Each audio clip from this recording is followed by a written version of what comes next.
창세기 우리 전에 또 이렇게 좀 했기 때문에 오늘 25장에 창세기 25장부터 50장까지 내용을 한번 정리를 하면 25장에서 50장까지가 사실 이 야곱에 대한 이야기입니다. 야곱에 대한 이야기 25장에서 50장까지 내용입니다. 그래서 이게 우리가 종료 구절들을 먼저 이렇게 살펴보면 25장 23절에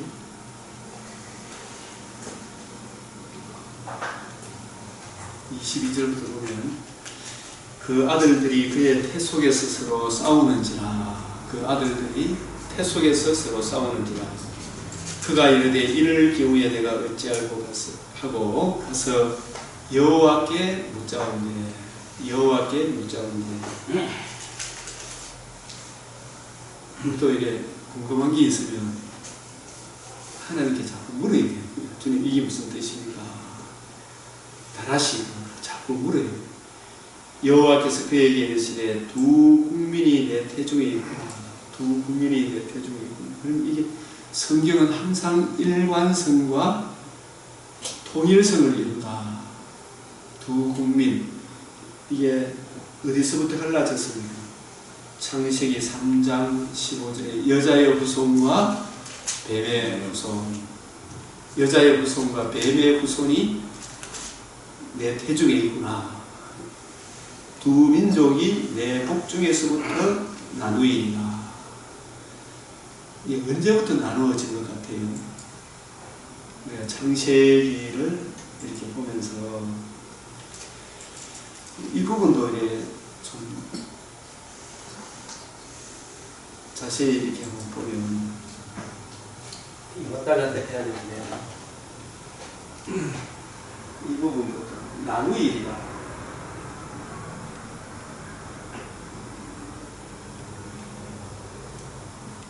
빛과 어두움을 나누시니라. 빛과 어두움을 나누시니라.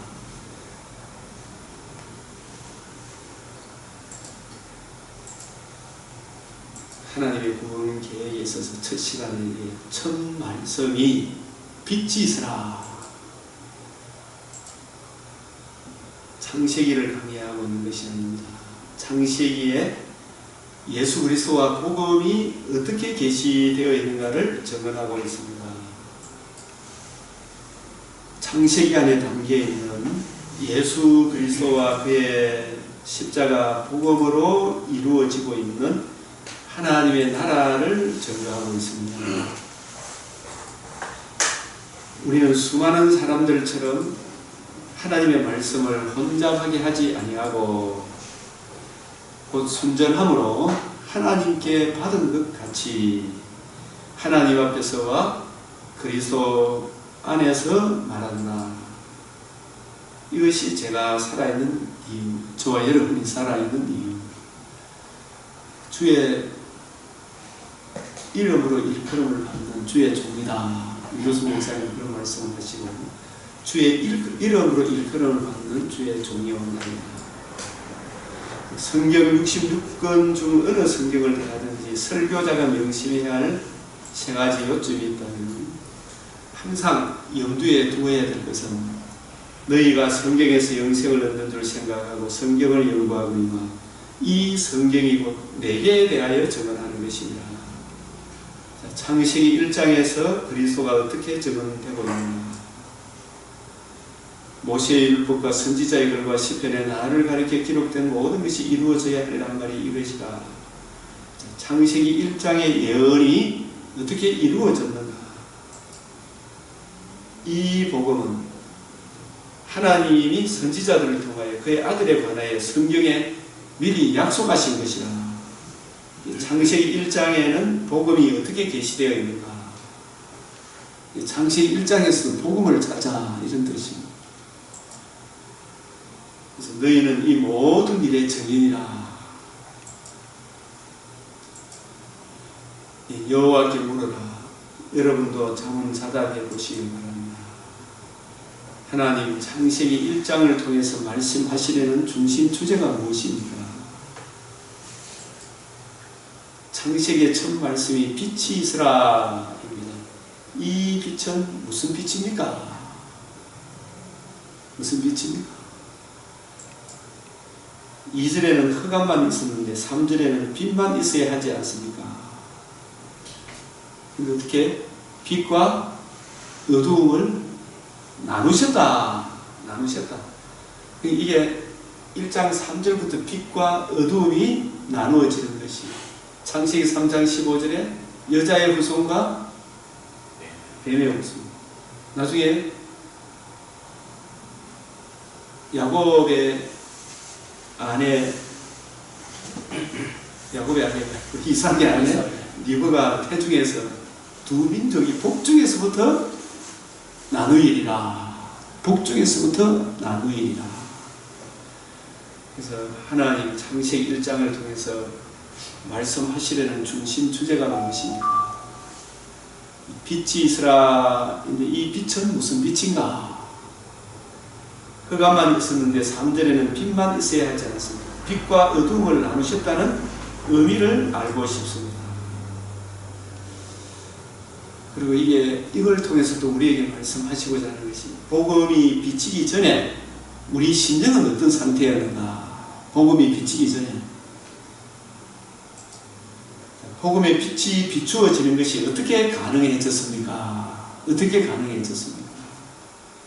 이런 부분들이 이 질문 안에 이게 성경이 다 담겨 있거든요. 이런 부분. 이거 한 문장만 가지고도 다 설명을 하려면 또 시간이 부족. 일단 넘어가보고. 하나님의 구원 계획은 만세 전에 정하신 것입니다. 부랴부랴 한 것이 아니고 창세 전에 영원 전부터 하나님을 어떻게 부릅니까? 하나님 어떤 분이다? 스스로 계신 자다. 스스로. 그래서 하나님을 다른 피조물과 구별할 때에 가장 큰 특징이 뭐라고요? 존재성입니다. 존재성. 그 존재함에 있어서 다른 피조물의 도움을 받지 않는 존재가 창조주이시다. 하나님이시다. 스스로 계신 자다. 다른 모든 피조물은 창조주가 따로 있어야 되죠. 스스로 있는 거 이거 없어요. 그래서 저는 자연이라는 말을 안 좋아합니다. 그거는 자연이라면 스스로 자자, 그럴 연자. 그래서 피조 세계다. 다른 모든 것은 히브리서 11장 3절입니까? 보이는 것은 나타난 것으로 말미암아 된 것이 아니다. 이 나타난 게 저절로 된 것도 아니다. 보이는 것도 나타난 거잖아요. 이 나타난 것으로 말미암아 스스로 있는 것이 아니다.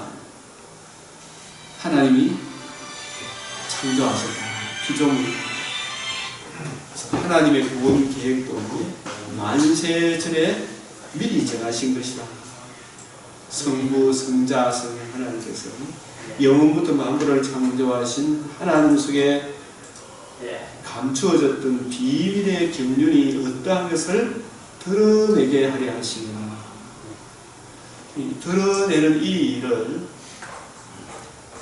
감추어둔 비밀의 경륜이 이제 우리는 예수님께서 십자가상에서 다 이루었다 하심으로 1차적으로 다 드러났어요. 드러난 그것을 성경을 가지고 이제 풀어주는 그 일을 하도록 하나님께서 주의 종들을 목회자를 세우셨다. 감추어졌던 비밀의 경륜이 어떠한 것을 드러내게 하려 하십니다. 이 골로새서 1장 26절에 이제 나타났고, 성경은 창조의 비밀을 밝혀주려는 과학적인 책이 아니라 죄인을 구원하시려는 하나님의 구원 계획을 계시하는 계시의 책이다.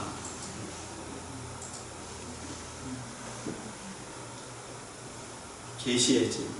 오직 은밀한 가운데에는 하나님의 지혜를 말하는 것으로 감추어졌던 것입니다. 하나님이 우리의 영광을 위하여 만세 전에 미리 정하신 것이라. 우리의 영광. 여기 우리는 만세전에 예정하신 택하신 백성들의 영광은 처음 창조 영광보다도 더 좋은 영광. 처음 창조는 흙으로 지음을 받아 우리도 흙에 속한 사람에 있었으나 이제는 예수 그리스도의 보혈의 피로 죄사함을 받아 새로운 피조물이 되었다. 그 새로운 피조물이 예수님 다시 오시는 그날에 부활의 영광의 몸을 입어 새하늘과 새 땅에서 영원토록 주와 함께 살리로라. 이것이 우리의 영광입니다. 우리의 영광을 위하여 만세전에 미리 정하신 것이다. 불의하고 만세전에 미리 정한 게 교회 아닙니까? 그래서 예수님의 신부 교회가 만세전에 미리 예정한 거죠. 교회도 예정되었고 교회가 사는 새하늘과 새 땅, 새하늘과 새 땅과 아울러 교회도 만세전에 이 교회는 이미 교회가 예정되었고 그죠? 이 교회가 재림의 그날에 어떻게 변화가 있습니까? 부활의 영광의 몸을 입죠. 그리고 부활의 영광의 몸을 입은 우리들이 어떻게 됩니까? 어디에 살게 됩니까? 이런 처음 창조 속에 삽니까? 새하늘과 새 땅 속에 삽니까? 피조 만물도 썩어짐의 종로로 다 해방되어 영광의 자유에 이르는데 그 우리 몸도 영광의 자유의 몸을 입어 영원토록 주와 함께 사는 이것을 만세전에 하나님께서 예정하셨다. 우리의 영광을 위하여 피조물의 영광, 특별히 하나님의 형상으로 주님의 살과 피로 하나님께서 새롭게 창조하신.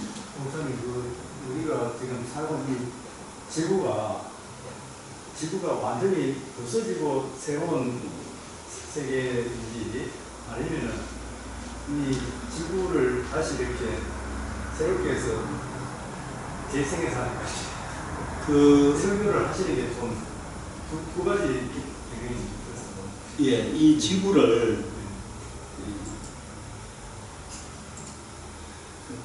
지구를 새롭게 한다. 삼라만상을 있잖아요. 피조 만물을 일단은 딱 보고 저는 이 본문을 항상 기억을 로마서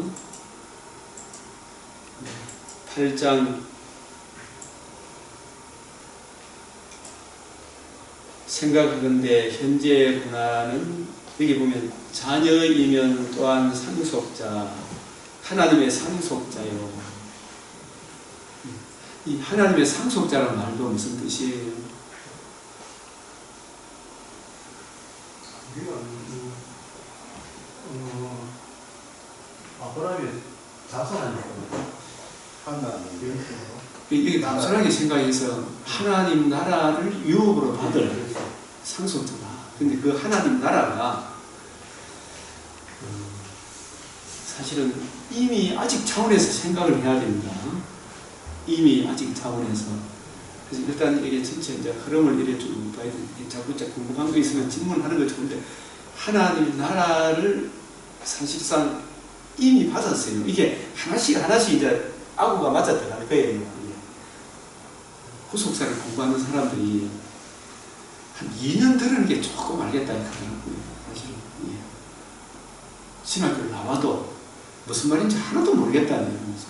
제가 강의를 하고 유도스 목사님 강의를 해도 옛날에 후속사 처음 시작할 때 이게 성경 전체를 보는 일단 지하를 조금씩 사실 해 나가야 돼. 이미 알고 있지만 이걸 조직신학과 역사신학과 성경신학이 통합된 게 이게 구속사 신학이 구속사가 따로 있는 게 아니라 성경신학, 역사신학, 조직신학이 어우러진 게 이게 구속사 신학이요. 사실은 성경신학입니다. 그래서 여기서 하나님 나라를 이야기할 때 하나님 나라가 이미 예수 그리스도를 구주로 영접한 우리 안에 내 안에 나라가 이루어졌고 예수를 구주로 영접한 각 개개인이 모인 교회를 하나님 나라의 모형과 그림자라 이렇게 이야기해요. 이미 하나님 나라가 너희 안에 임마이 핫 그리고 음악 육 너희들 가운데 우리 공동체 지금 오늘 8명이 이렇게 모였습니다. 8명 다 예수를 주로 영접하고 우리들 가운데 지금 주님이 와 계신 거예요. 그죠? 우리들 마음속에도 주 성령께서 계시잖아요. 이미 이루어졌고, 근데 이 하나님 나라가 지금 보이지 않잖아요. 보이지 않거든. 근데 우리를 통해서 보여지잖아요. 그죠? 이 영적인 문제다. 근데 육신의 장막집이 무너지면 우리 영혼이 천상교회의 성도가 되는 거예요. 아브라함은 그걸 성경에서 나본이라 표현하고 아브라함 품이라고 이야기하고 하나님 나라에 가 있고 이렇게 이야기해요. 하나님 나라. 아브라함, 이삭, 야곱이 지금 죽은 게 아니고 하나님 나라에 가 있고, 하나님은 죽은 자의 하나님이 아니고 지금 살아있는 자의 하나님이다. 아브라함, 이삭, 야곱의 하나님이란 말이 아브라함, 이삭, 야곱이 지금 죽은 것이 아니고 하나님 나라에 가 있는 그런 아브라함, 이삭, 야곱의 하나님이다. 지금 하나님 나라의 영혼의 존재 방식을 설명을 한다 안 한다?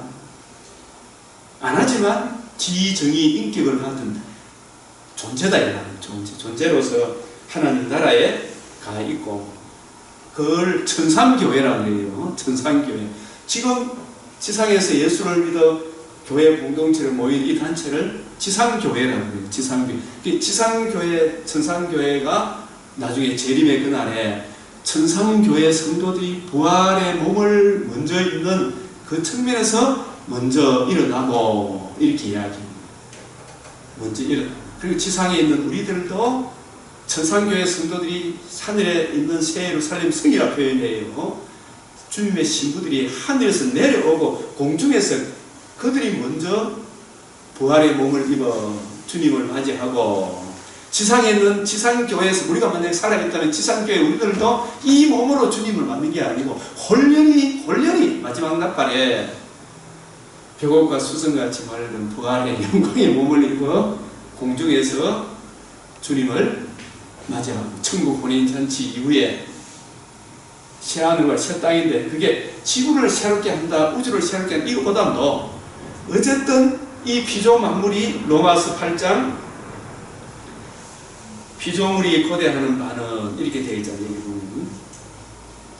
여기 아까 하나님의 상속자요 그리스도와 함께한 상속자니 우리가 그와 함께 영광을 받기 위하여, 이 영광이란 말은 부활의 몸과 새하늘과 새 땅에 참여하는 영광입니다. 주님의 형상, 영광의 자유의 몸인 주님의 몸과 같이 변화를 입는 거예요. 그게 요한일서 3장 2절에 나와 있어요. 얼마나 영광스러운, 이는 말로 다 할 수 없는, 그러니 주님의 피로 값주고 샀으니까 주님의 몸에 참여하는 거예요. 그래서 영광을 받기 위하여 이 땅에 사는 동안에는, 육신을 입고 있는 동안에는 어쨌든 고난을 받아야 돼요. 근데 행가가운데 현재의 고난은 장차 우리에게 나타날 영광과 비교가 안 돼요. 비교가. 그래서 피조물이 고대하는 바는 누가 나타나는 거다? 피조물. 이 피조물은 지구가 관측된 이 삼남 안상으로 다 봐야 되는 게 맞죠? 이게 맞아요. 피조물이 고대하는 바는 누가 나타난다?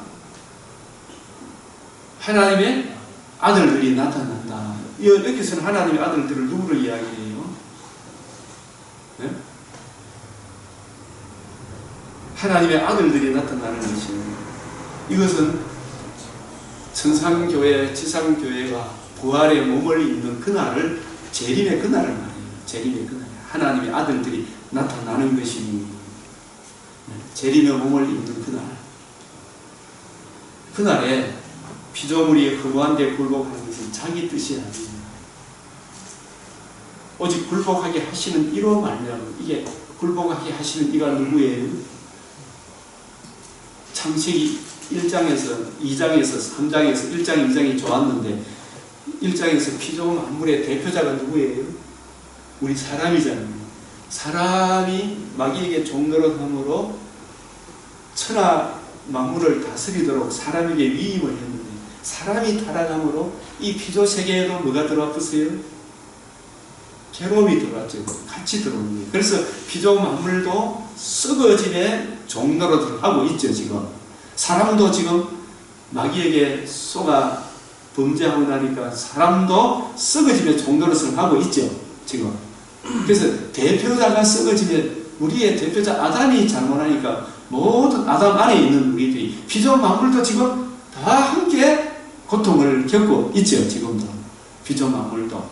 그래서 피조물이 허무한데 굴복한다. 이 말은 썩어짐의 정도로 하는 거예요. 지금 보면 피조물 만물도 막 지진이 일어나고 하는 게 이게 없어야 되잖아요. 사실은 쓰나미가 일어나고 그리고 막 짐승들이 서로 잡아먹고 하는 거 오직 굴복하게 하시는 이로 말미암음이라.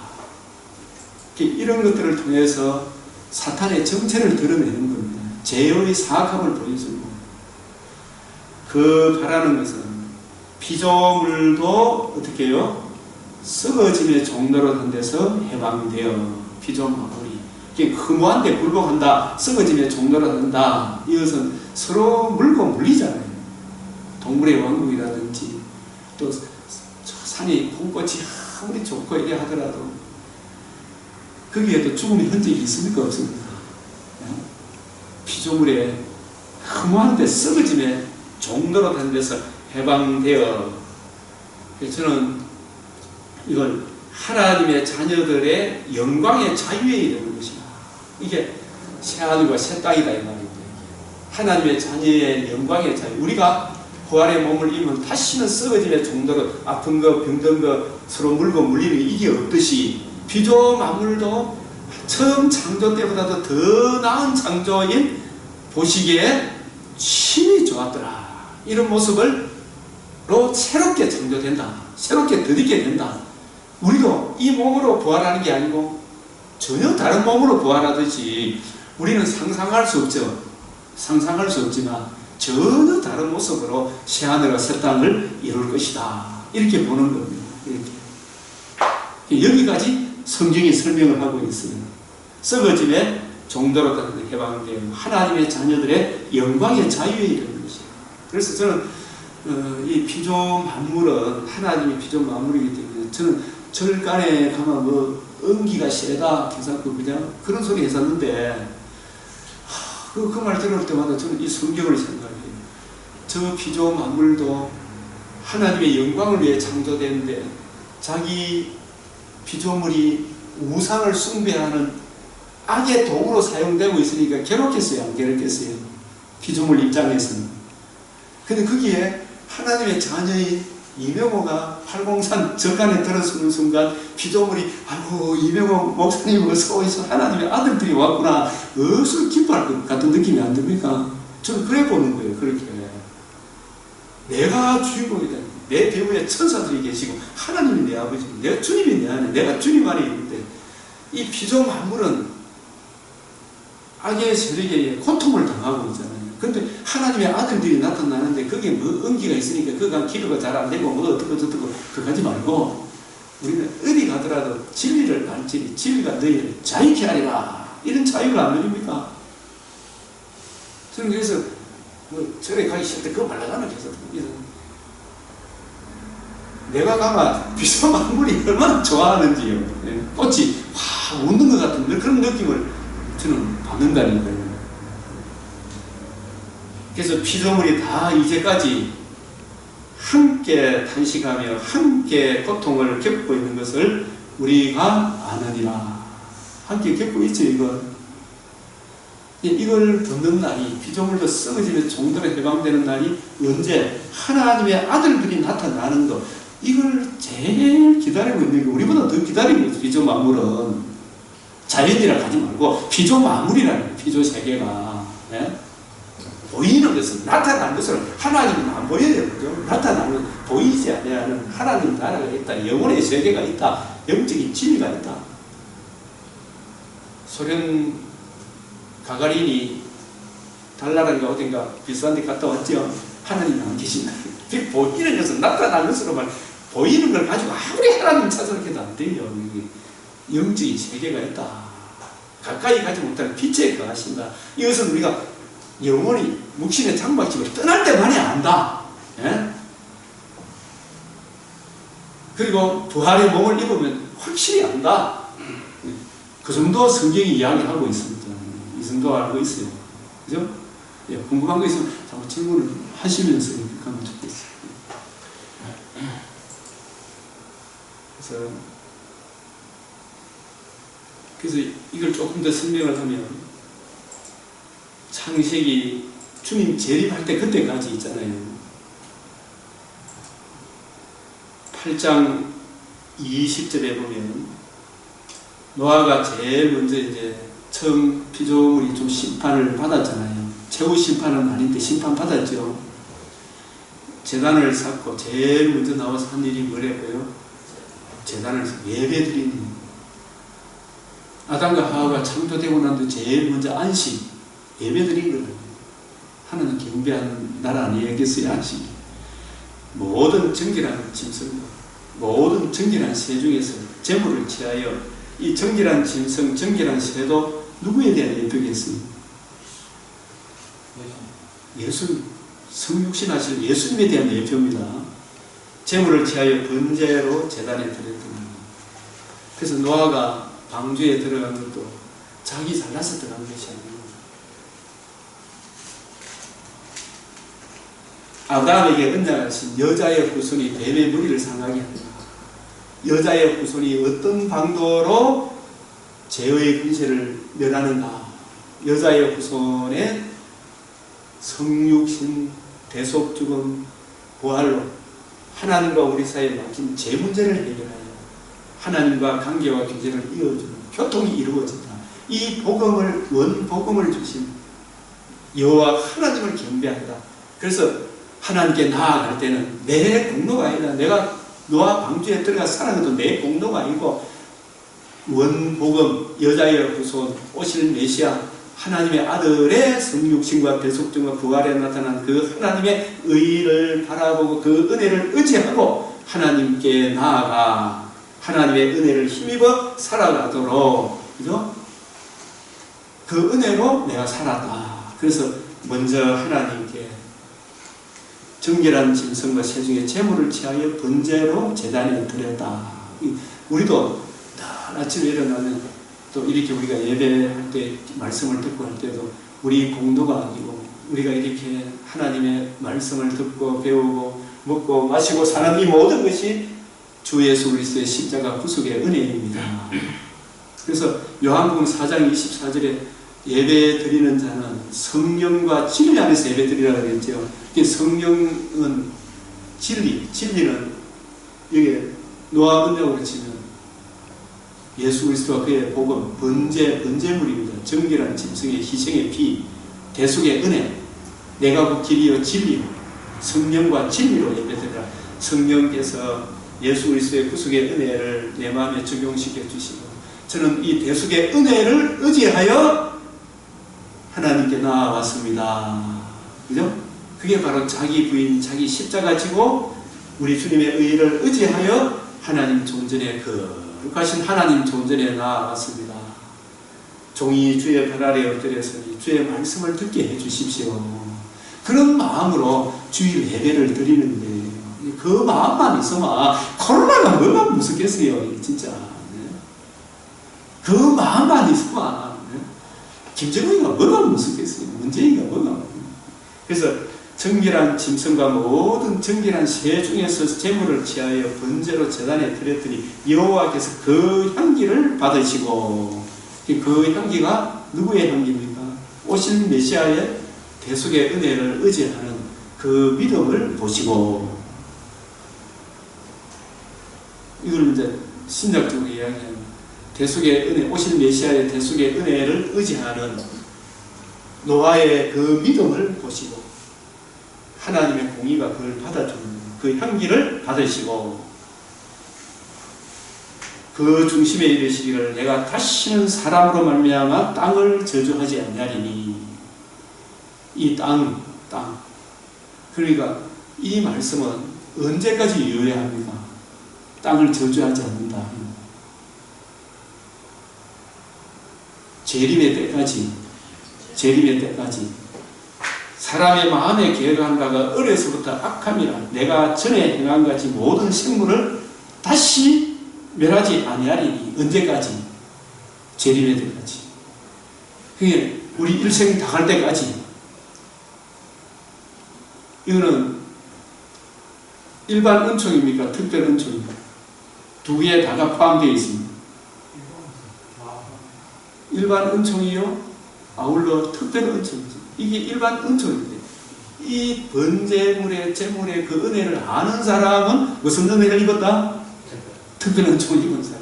모르고 이 혜택을 누리는 사람은 그냥 일반 은총을 입은 사람이다. 그렇게 구별이 됩니다. 그게 9장에서 특별 은총을 입은 사람이 생교통의 사람. 이 은혜를 입고 있음에도 불구하고 덮어줌에 번제물의 희생의 은혜를 모르는 사람은 함 같은 사람. 함도 함의 후손도, 가인의 후손도, 에스의 후손도, 그죠? 죽을 때까지 일반 은총을 입어야 합니다. 근데 그 일반 은총이 언제 끝나더라? 육신의 장막집이 무너지는 날, 부자와 나사로 비유 속에서 음부세계에 던져지죠. 음부세계에.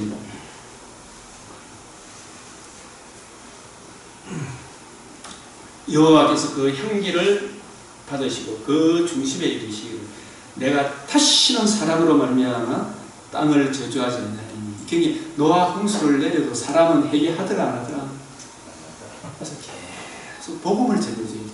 그래서 저는 우리 이 하요 목회자 공부가 제가 옆에 이웃 교회들이 다 이 복음을 알고 있으면 제가 이 시작도 안 하지요. 그죠? 이걸 너무 모르고 있기 때문에 한 사람이라도 이 복음 같이 나누고 공유하고 보편 교회를 섬겨야 됩니다. 주님이 내게 주신 진이다. 소명이다. 렉체인 읽기표 보내는 이것도 내게 주신 소명이다. 이걸 안 하면 내한테 막 묵은 짐이 있어. 그래서 어제 누가 어디 좀 바깥에 좀 오래 그래도 갈 때도 새벽에 더 일찍 일어나서 이걸 해야 마음에 평강이 오지. 이걸 안 하면 평강이 안 와요. 진짜. 네? 그래서 오늘 이걸 또 하고 송강 목사님이 전화 오셔가지고 얼마나 많이 또 격려를 해주시고 이걸 보시고 한 사람이라도 있으면 되잖아요. 한 사람, 그 한 사람, 그 한 사람, 그 한 사람. 그래서 사람의 마음에 계획하는 바가 어려서부터 악합니다. 이게 뭐다? 원죄를 이야기하죠. 모친이 다윗은 모친이 세중에 잉태하였나이다. 내가 전에 행하지 모든 신부를 다시 멸하지 않느니라. 무엇 때문에? 이 땅의 존재 기반은 어디에 있다? 이거잖아요. 이거예요. 무슨 향기? 그 향기를 받으시고, 그 향기를 받으시고, 그 향기를 받으시고, 이 향기가 신약적으로 이야기하면 예수 그리스도와 그의 십자가 복음, 예수님이 이루신 그 복음의 향기를 받으시고, 그래서 이 복음이 언제까지 유지가 됩니까? 문을 닫을 날이 옵니까? 재림의 그날까지 그 향기가 있죠. 그죠? 그래서 이걸 고린도후서 6장 1절 2절에 보라 지금은 은혜 받을 만한 때요 구원의 날이다. 우리 육신의 장막집을 살고 있는 동안 사람이 아무리 악한 일을 하더라도 그래도 육신의 장막집을 무너지기 전에는 죽기 전까지는 기회가 있어요 없어요? 있기 때문에 복음을 전해야 된대요. 그 향기를 받으시고 그 향기를 받으시고 그래서 한 번 죽으면 때는 늦으리. 그때 기회가 없다. 두 번 다시 기회가 없다. 그래서 제일 급한 게 사는 날 동안 제일 급한 게 빨리 그 아들과 그 아들에게 입 맞추라. 하나님이 세상을 이처럼 살아 독생자 주신 예수 그리스도 그의 복음으로 돌아오라. 그 향기를 받으시고 그래서 이 향기가 예수 그리스도와 그의 복음을 귀하게 여기고 존중히 여기는 지구촌 있잖아요. 지구촌. 이 복음을 귀하게 여기는 나라치고 하나님께서 경제적으로도 부유함을 안 준 나라가 없죠. 그 향기를 소중하게 여기는 나라를 자유민주주의라 안 갑니까? 장로님 맞아요? 안 같아요? 맞지요? 그 향기를 소중하게 여기는 나라를 자유민주주의라. 이걸 발로 밟으면 일반 은총마저도 어두워지죠. 일반 은총마저도 어두워지죠. 지금 북한이 안 그래요. 그래서 우리는 그 향기, 이 지구촌의 존재기면 세상의 빛과 소금인 교회를 존중히 여기는 그런 나라를 빼앗기지 않아야 될까 하나님이 주셨는데 이걸 빼앗기지 않기 위해서 이 정치 이야기를 하는 거지. 그게 왜 정치 이야기입니까? 그 향기를 소중하게 여기는 거예요. 그 정치 이야기 한다고 그냥 공부를 모르겠다 그래서 지금 전부 다 존재 기반이 거의 한계인데 너희는 빛과 소금이네. 빛과 소금이 소금을 발라보면 왜 되겠어요? 핍박을 하면.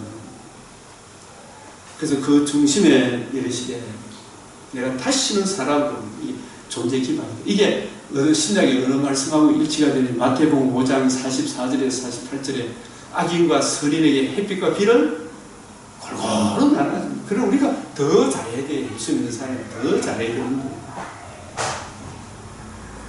그 땅이 있을 동안에는 심음과 거둠과 추위와 더위와 여름과 겨울과 낮과 밤이 쉬지 아니하리라. 지구 종말은 물이나 물홍수나 뭐 환경 재앙으로 망합니까? 재림으로 망합니까? 재림으로 끝나는 것이죠. 그때까지는 하나님께서 어쨌든 보호한다 안 한다? 보호한다.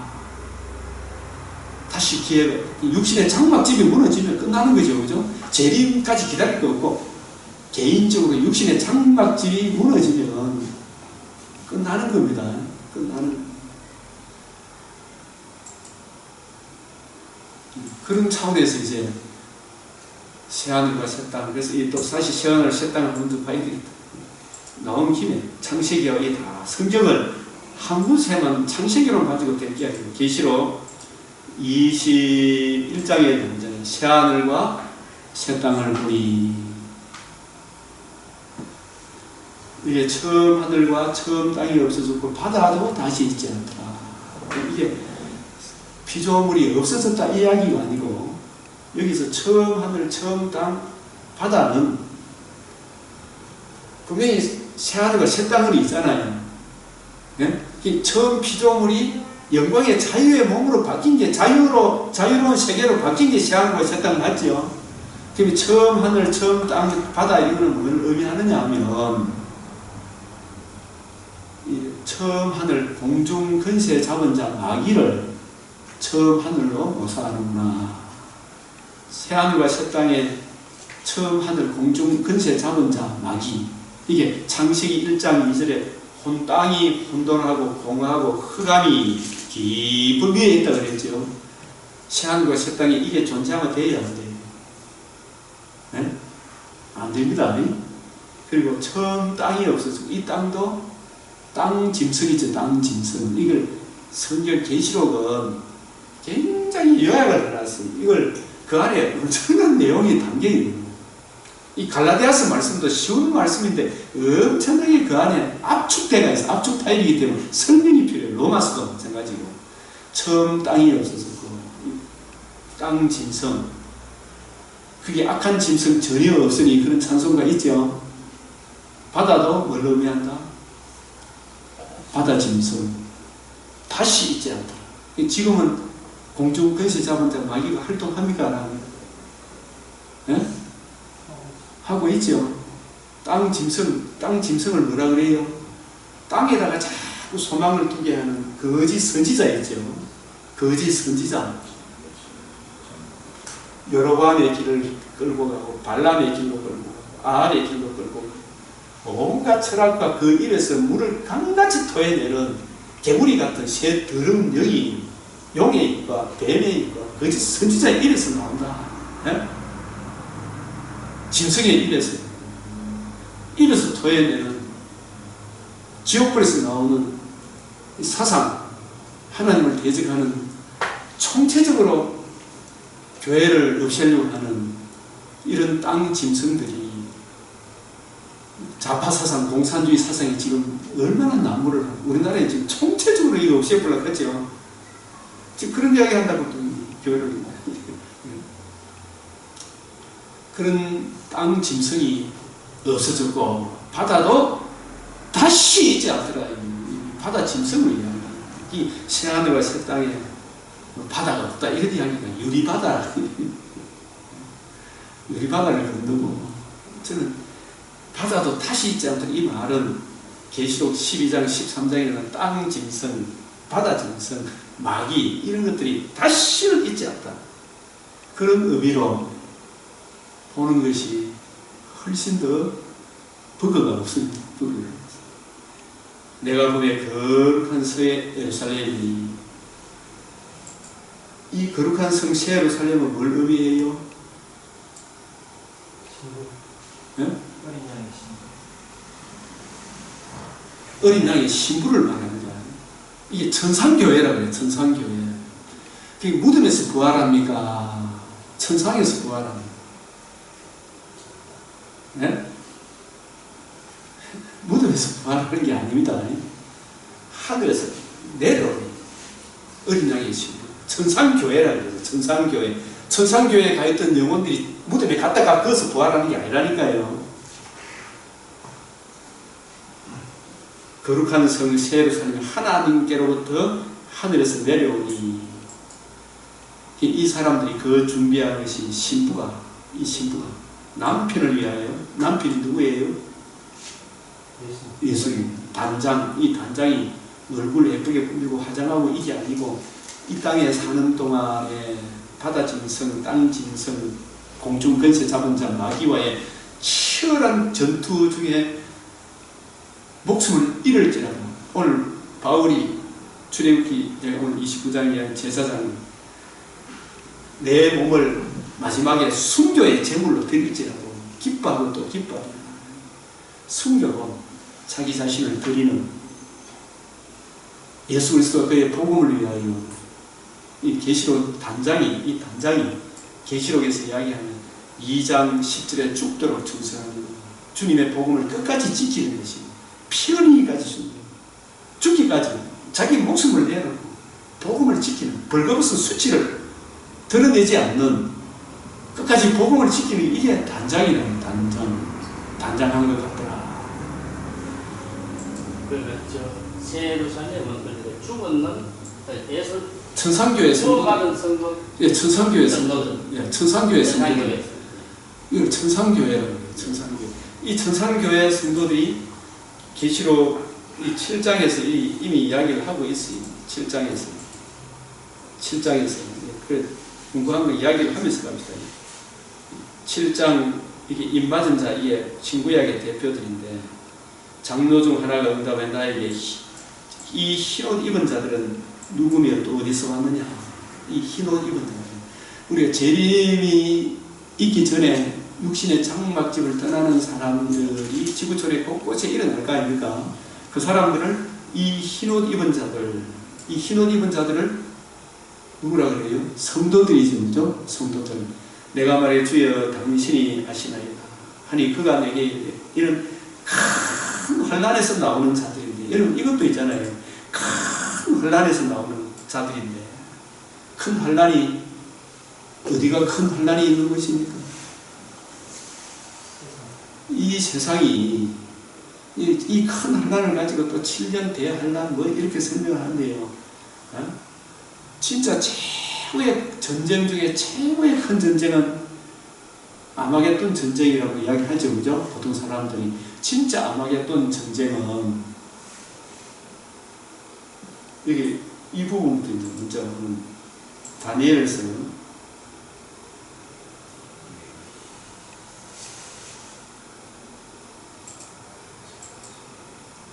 12장에 그때 내 민족을 호위하는 큰 군주 미가엘이 일어날 것이며, 또 환난이 있으니 이는 개국 이래로 그때까지 없던 환난일 것입니다. 개국 이래로 그때까지 없던 환난이 언제인 것 같아요? 지구상의 우주 통틀어 최고의 전쟁이, 최고의 환난이 하나님의 아들이 십자가에 못 박히는 환난보다 더 큰 환난이 있습니까? 예?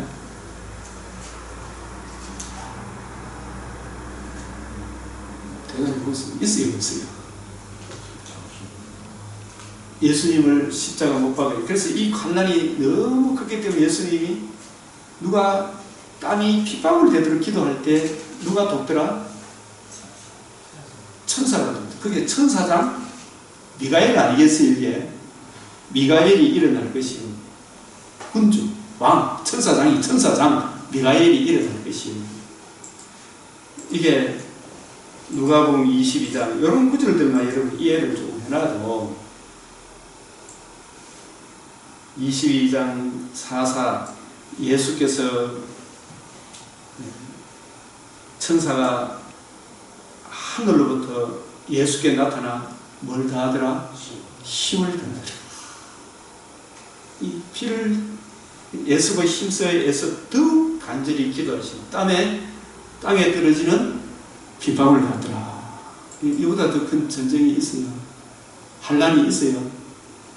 예수님이 당했던 그 환난, 하나님, 우리는 당하는 건 당연한데 하나님의 아들이 개국 이래로 어떤 천지 만물이 창조되고 난 이후에 없던 그 환난, 최고의 큰 환난은, 만약에 예수님이 이 환난을 안 겪으면 우리에게 구원이 있습니까? 없습니까? 새로운 피조물이 됩니까? 안 돼요? 없지요.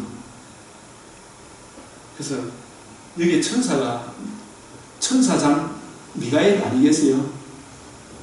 예?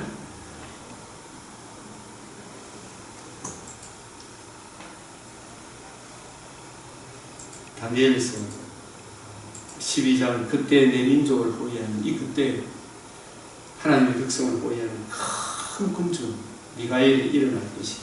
예수님이 십자가 죽으러 갈 때 주여 그럴 수 없나이다 이렇게 나갔지만 그 길을 주님이 가지 않으면 안 되죠. 내가 이를 위하여 이때에 왔나이다. 큰 군주 미가엘이 일어날 것입니다. 또 환난이 있을 것입니다. 땀이 피방울 됐다. 이는 개국이 이래요. 창세기 이래요. 예? 그때까지 어떤 환난일 것입니다.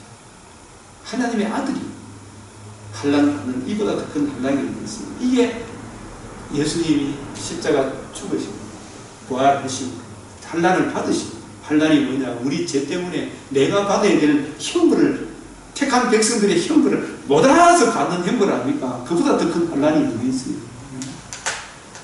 십자가 옷이 박히는 그 환난, 우리는 십자가 달린 강도 중에 하나가, 우리는 이래 받는 게 당연하지만 이분은 받아야 될 이유가 없는, 창조주가 피조물이 되어, 우리 사람이 되어 우리 죄를 위해 대신 죽으시는 그 장면, 이보다 더 큰 형벌을 받는 보다 더 큰 환난이 없을 것입니다. 그때에 예수님이 환난을 받으시고 지옥 형벌을 받으시고 3일 만에 살아나심으로 뭘 이루었다? 구속을 성취하심으로 복음이 이루어짐으로, 이 복음이 만방에 전파됨으로 그때 내 백성 중 책에 기록된 모든 자가 어떻게 해요? 구원받을 것이다. 구원을, 이 책에 기록된 사람은 창세전에 택하신 백성들입니다. 예? 이때 비로소 구약시대 성도들도 구원이 온전함을 이룬 거죠. 이무식 목사님 맞아요? 우리도 맞죠? 이 책에 기록된 사람, 하늘나라 생명책에 창세기 1장 4절에 창세전에 우리는 예정된 사람, 요한복음 17장 6절에 하나님께서 예수님을 창세전에 예정하시고 이 예정한 사람들의 죄를 누가 담당하도록? 네가 좀 담당했는 독생자에게 담당케 하셨죠. 예? 그 독생자가 택하신 백성들의 그 죄를 짊어지시고 지루시고 죽음의 근시를 이기시고 살아나심으로 부활하심으로 그때에 그 복음을 택하신 백성들에게 정해줌으로 백성 중 책에 기록된 모든 자가 하나도 잃어버리지 않고 택하신 백성을 건져내는 그 사명을 하기 위해 우리가 오늘 이 공부를 하고 있는 게, 기록된 모든 자가 구원을 받을 것이요. 그래서 주님이 받으신 이 환난과 전쟁에서 자신의 몸을 들이시고 진것 같았지만 3일 만에 살아나심으로 전쟁에서 승리했죠. 그죠? 뭘 이루었다? 복음이 이루어졌잖아요. 그래서 이게 최고의 근본적인 아마겟돈 전쟁입니다. 이게 아마겟돈 전쟁이고, 뱀의 머리를 상하게 할 때 마귀야 물러가라 굉장히 예수님이 십자가 죽이시고 부활하심으로 우리의 죄를 우리에게 돌리지 않아요. 자기가 다 짊어지시고 하나님이 자기 아들에게 죄값을 짊어지게 하시고 살아나시게 하심으로 뱀의 머리를 상하게 하시고 예수님이 승리하셨잖아요.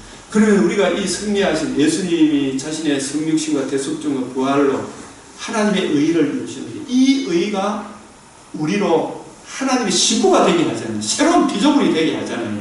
이 복음을 지키느냐 못 지키느냐 이 싸움이 무슨 전쟁이라고요? 우리들에게 아마겟돈 전쟁이다 이 말입니다. 우리들에게 주어진 매일매일 있는 아마겟돈 전쟁이다. 네? 이게 아마겟돈 전쟁이다 이 말입니다. 이게 아마겟돈 전쟁입니다. 매일매일 있는 아마겟돈. 그래서 이 복음을 지키기 위해서 김정은이 같은 이런 사람들의 핍박에서도 믿음을 지키기 힘들지만 등 다시고 배부르고 먹고 마시고 장가가고 시집가고 코로나 오고 놀러가고 하는 이런 불의의 속에서도 믿음 지키기가 쉽다 어렵다? 믿음을 지키느냐 지키지 못하는 예수 믿는 믿음을 지키느냐 못 지키느냐 이 싸움이 우리들에게는 대환란이라는 거예요.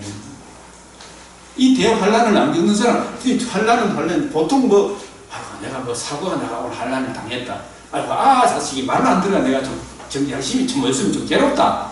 이런 건 환란이 아니고요. 진짜 환란은 믿음을 지키느냐 못 지키느냐 이 싸움이기 때문에 무슨 환란이라고 그런다? 네? 그래서 대환란이라고 그래요. 다른 환란은 환란 축에도 안 들어간다. 그건 좀 환란을 당해도 믿음 지키면 더 좋은 자원에 간다 못 들어간다? 믿음을 지킨다. 그래서 믿음을 지키느냐 못 지키느냐 이 싸움이기 때문에 다른 환란은 환란 축에도 못 들어간다. 믿음을 지키느냐 못 지키느냐 이게 진짜 환란이다. 대환란이다. 그게 아마겟돈 전쟁이라는 거예요. 계시록에서 이야기하는. 저는 아마겟돈 전쟁이 예수님 십자가 달리는 걸 수도 있고 예. 우리한테는 늘 막 싸우는 예수님의 복음을 지키느냐 못 지키느냐 그게 영적인 전쟁이라는 거예요. 예. 그거 못 지키도록 마귀가 우는 사자와 같이 두루다니며 산길자를 잡고 있지 않습니까? 응?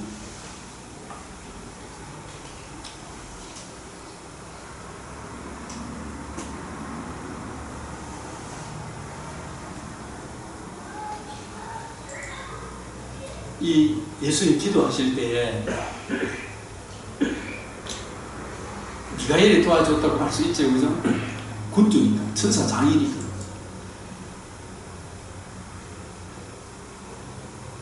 다니엘도 주의 뜻을 이해하고 깨달을 때 미가엘이 바사왕국 군주가 이랬을 때 가장 높은 군주 중 하나인 미가엘이 와서 누구를 도와준다고요?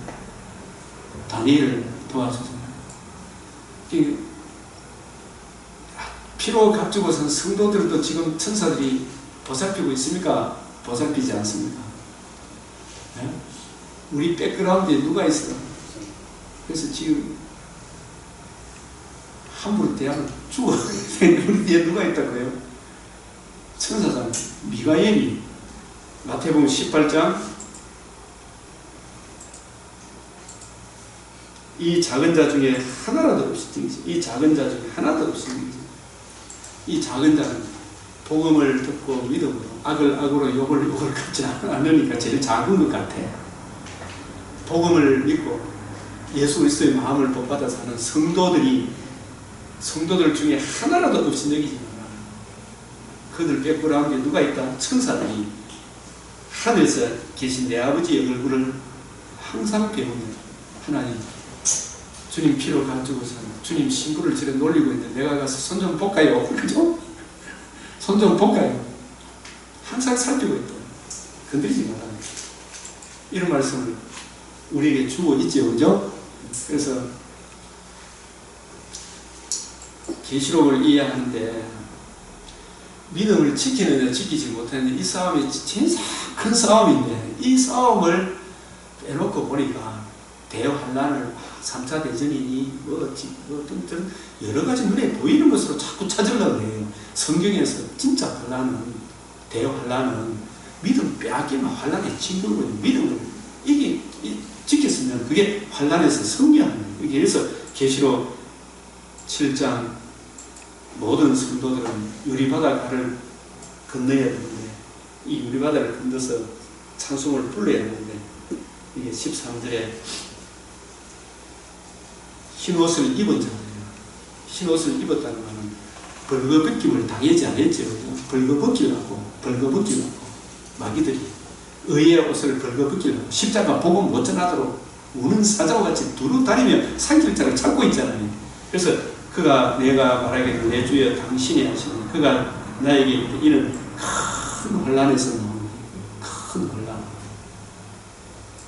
혼란 이런저런 혼란도 아니죠. 바울이 빌립보 감옥에서 같이 빌립보의 옥중에도 갇히기도 로마 감옥에도 갇히기도 내게 능력 주시는 자에서 내가 모든 것을 할 수 있고 믿음을 지키느냐 못 지키느냐 이게 이 싸움을 싸우는 게 이게 큰 혼란이지. 예? 다른 건 혼란이 아니라는 거예요. 우리가 믿음을 지키느냐 못 지키느냐 큰 혼란에서 믿음을 지키고 이 큰 혼란이 14장 6장 12장 11절에서는 우리 형제들이 어린 양의 피와 자기들의 정언하는 말씀으로서 사탄을 이겼습니다. 그들은 죽기까지 자기들의 생명을 아끼지 않았다. 그러니까 이 사람들이 큰 혼란에서 승리한 사람들 아니겠어요? 14장 12절에서도 성도들의 인내가 여기 있나니 그들은 하나님의 계명과 예수에 대한 믿음을 지킵니다. 그래서 지금 이후로 주 안에서 죽는 자들 이 사람들이 큰 혼란에서 승리한 사람 흰옷을 안 빼앗긴 거죠. 그죠? 이 사람들이 이 16장 15절에서도 보라 내가 도둑같이 오겠네. 누구든지 깨어 자기 옷을 지켜 벌거벗고 다니지 않냐는 이게 계속 벌거벗기려고 갈라디아 교회에도 바울이 전한 복음 바울이 받은 복음 바울이 전한 복음에 다른 복음을 전하는 사람이 침투해가지고 바울이 전한 복음을 듣고 의의 옷을 입고 있는데 다른 복음을 전하는 자들이 이 의의 옷을 벗기려고 들어왔죠. 그래요 안 그래요? 네? 그거 있잖아요. 벗기려고 하는 놈하고 다시 이기려고 하는 분하고 싸움이 치열한 전쟁이라니까요. 얼마나 그 치열한 전쟁인데 네? 만만치가 않더라고요 이게. 그래서 바울이 다시 내가 해산하는 고통을 준다. 바리새인의 누룩에 물들어가 있고 사두개인의 누룩에 물들어가 있는 좌파 사상에 물들어 있는 이 인간 70살이 넘어도 인간 안 되더라. 그걸 벗기려고 하는 게 얼마나 힘이 들어요. 다시 해산하는 수고를 하는데 이게 하면 나 보면 얼마나 고통스럽습니까? 그걸 무너뜨리고 다시 세운다는 거예요. 그래서 그 복음을 보수하고 지키는 거 이거 있잖아요. 이 싸움이 대환란이라는 거예요. 바울이 얼마나 마음이 아파서 갱그리아에서 머리를 깎았다 그랬죠.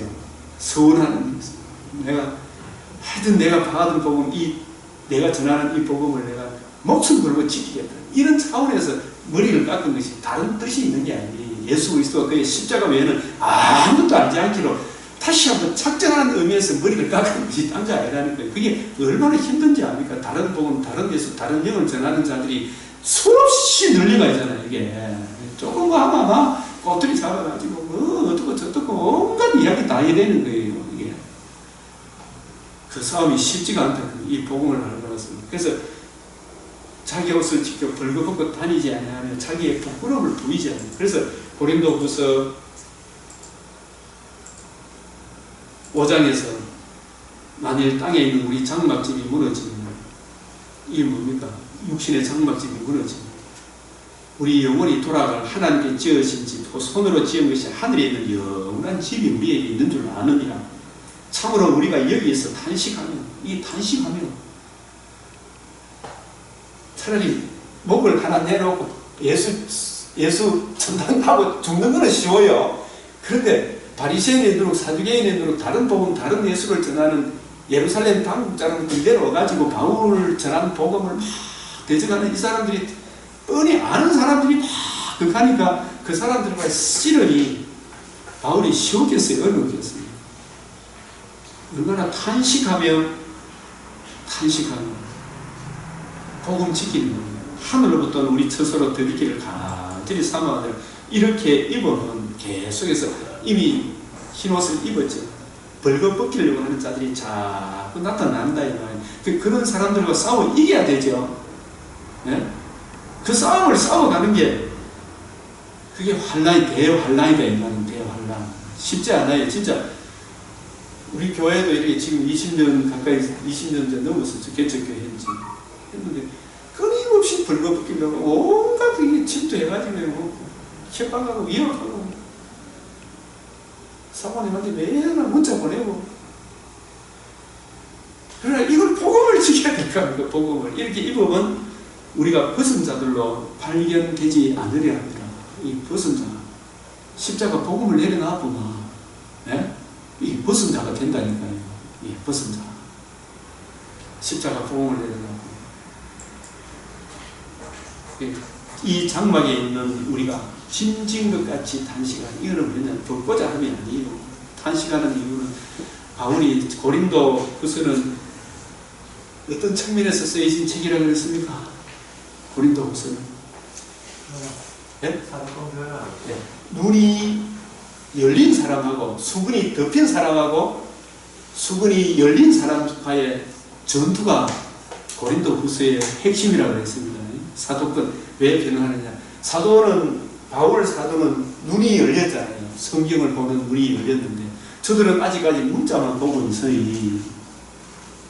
눈이 감겨서 신령한 의미를 모르는 눈이 열린 수근이 덮인 자와 수근이 열린 자, 이 영적인 전투라고 합니다. 그래서 사실 이 복음을 지키려고 하는 이것 때문에 짐진 것 같이 단식하는 것은 예수 그리스도와 그의 복음을 지키고 내가 벌거벗고 다니는 것, 그걸 벗고자 함이 아니고 오히려 드리고자 함이 계속 하나님의 의로 채워가고자 함이 죽을 것이 생명에게 삼킬 바라 있는 이게 내게 죽을 것이 다시 죽어나면 이 의의 옷을 입어야 천국에 들어갈 거 아닙니까? 어? 이걸 절대로 안 빼앗기려고 바울이 그토록 치열한 전투를 했다. 이게 대환란이라는 거야. 대환란. 그걸 문자적으로 대환란, 7년 대환란. 이거 아직도 그 사람들 눈이 아직 안 열리는 거예요. 요만큼. 정동석 목사님도 요만큼 열린 것 같아요. 좀 활짝 열렸으면 좋겠다 싶어요.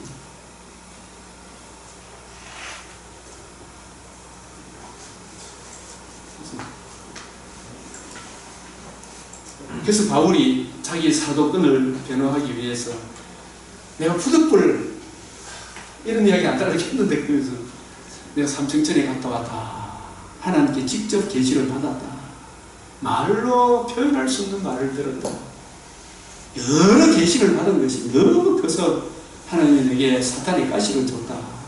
자고하지 말라고. 그래서 자기 사도권을 변호하는 거예요. 나 이게 봤다. 사람한테 가르침 받는 게 아니에요. 직접 사도의 자격은 예수님으로부터 직접 가르침을 받아야 되고 부활의 목격자가 되어야 되잖아요. 눈이 열린 자와 눈이 감긴 자의 치열한 전투를 이야기하는 게 고린도 후서라는 거예요. 고린도 후서. 차라리 몸을 떠나 주와 함께 가는 게 훨씬 더 좋다. 그러나 아직 복음에 눈이 안 열리가 있는 이 사람들에 대해서 내가 좀 더 살아서 하나님께서 이 복음을 지키도록 하나님 살려줬다. 떠나는 게 훨씬 좋죠. 그래서 계시록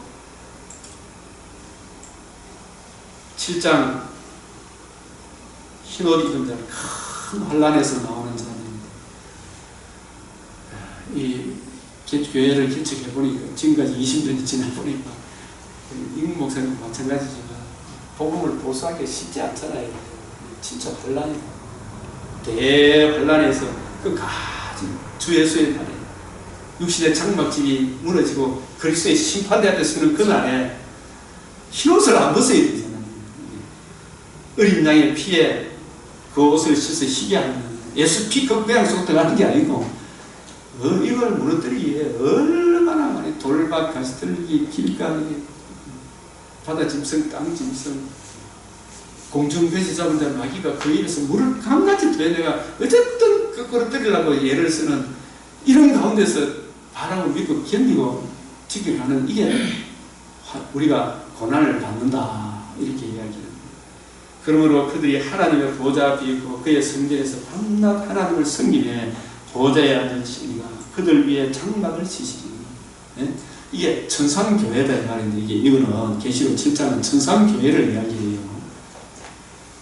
장막을 치시리니 그들이 다시는 줄이지도 아니하고 목마르지도 아니하고 해나 아무 뜨거운 기운에 상하지도 않으리니 이는 보좌에 계신 어린 양이 그들의 목자가 되사 우리 생명수 이 거지 나사로가 생명수생으로 아브라함의 품에 아브라함은 어디가 있느냐 하나님 나라에 생명수생을 인도하시고 하나님께 그들을 눈에서 모든 눈물을 씻어주실 것이다. 여기서 이제 히브리서 4장에서는 하늘나라에 저 안식에 들어갔다. 예? 안식에 들어갔다. 이 천상교회 성도들이 먼저 부활의 몸을 입는다. 재림 때에. 그러나 재림은 동시다발적으로 일어난다. 거의 동시다발적으로. 순서상 지상에 있는 교회가 후에 천상교회가 먼저 부활의 몸을 입어 공중에서 주를 맞이하고 우리도 이 몸을 이 육신의 장과 허물을 벗고 새하늘과 새 땅에 참여할 영광스러운 부활의 몸으로 주님의 신부로서 홀연히 변화를 받아 공중에서 천국 혼인잔치를 하고 난 이후에 새하늘과 새 땅에 영원토록 주와 함께 살리로다. 이게 오메가 세상이라는 거. 오메가 세상, 영원한 오메가 세상. 한날에 이루어진 오메가 세상. 휴거와 재림이 따로 있는 게 아니라는 거예요. 휴거와 재림이 동시에 있지. 다시는 줄이지도 않고 목마르지도 않고 해나 아무 뜨거운 기운에 상하지 않고. 이 천상교회고, 그죠? 지금 히브리서 4장에 저 안식에 들어갔다. 우리가 남아있는 우리는 전쟁을 해야 되거든. 지상교회는 전투하는 교회라는 거예요. 천상교회는 안식하는 교회고.